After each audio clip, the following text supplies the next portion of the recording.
అక్కడిక్కడ ఆటో డ్రైవర్లు, ట్యాక్సీ డ్రైవర్లు, ఎందుకంటే వీళ్ళకి ఇళ్ళు లేవు, బంగ్లాలు లేవు, ఆస్తులు లేవు, పొలాలు లేవు, అక్కడిక్కడ అప్పులు చేసి తల తాకట్టు పెట్టి బండ్లు తెచ్చుకొని తిప్పుకుంటుంటారు.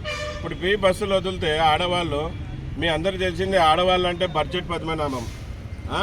వద్దులేండి, బస్సులు ఉన్నాయి కదా, బస్సులో పోదాం, ఎందుకు కారు అని ఆలోచించి ఇక యాదో డబ్బులు, బస్సు డబ్బులు మిగిలినట్టు చీరలో నగలో కొనుక్కుందామని మగవాళ్ళని బస్సు ఎక్కినియరు, కార్లు ఎక్కినియరు, ఇంక బస్సులోనే తీసుకుపోతారు. ఇలాగా చాలా నష్టం జరిగిపోతుంది.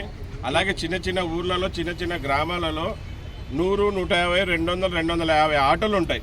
ఒక ఆటో డ్రైవర్ కష్టపడితే వాళ్ళ కుటుంబంలో దాదాపుగా 5 మంది జీవిస్తారు. 5 మందిని పోషించాలి ఒక డ్రైవర్ కష్టపడి. ఈ 6 మంది రోడ్డు మీద పడతారు. మళ్ళీ ఆటో డ్రైవర్లకు న్యాయం చేస్తా అన్నారు ఆగస్టు 15. ఆగస్టు 15 అంటే మనం ఎంతో ఆనందపడుతూ ఉంటాం, ఎందుకంటే అది విజయోత్సవాలు. మనం స్వాతంత్రం తెచ్చుకున్నాం, ఆ రోజు ఎంతో గొప్ప రోజు. అటువంటి రోజే మా డ్రైవర్ల తలరాతలు మారబోతున్నాయి. మళ్ళీ కొన్ని వందల మంది సాక్షిగా కూటమి ప్రభుత్వం, CM, TDP CM Chandrababu Naidu గారు చెప్పారు, మేము ఫ్రీ బస్సులు వదులుతూ డ్రైవర్లకు కూడా న్యాయం చేస్తామన్నారు.